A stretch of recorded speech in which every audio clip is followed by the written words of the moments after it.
Good morning mga ka-Diyosa. Ako nga po pala si Diyosa Bernadette. Ayan, samahan niyo po akong mag-prepare ng breakfast.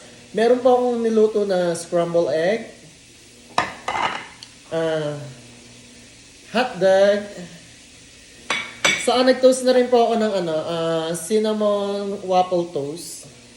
Meron na rito. Tapos cereal po, laging hindi po dapat mawawala sa breakfast nila. Ayan. Yung cinnamon waffle toast, na-toast ko na po yan. So, ready na yan. So, lagyan lang po natin sila ng tagi-isang slice ng scrambled egg. Yung scrambled egg, nilagyan ko lang siya ng salt and pepper. Ayun na yan.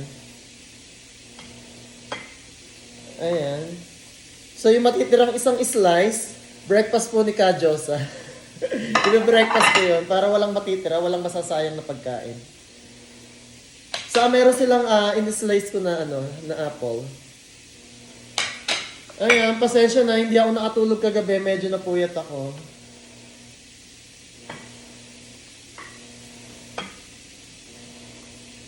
Ayan, tuloy lang ang laban mga ka-Diyosa.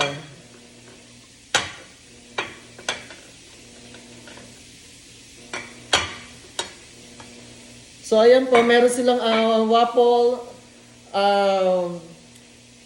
tawag dito, waffle cinnamon toast, egg, hotdog, and apple. Ayan, kamayin na natin. Malinis yung kamay ko, kahugas ko lang. Sa kaliligo ko lang, oh.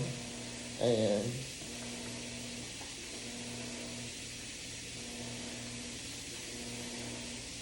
Hindi ako nakapag-gloves, pero carry lang.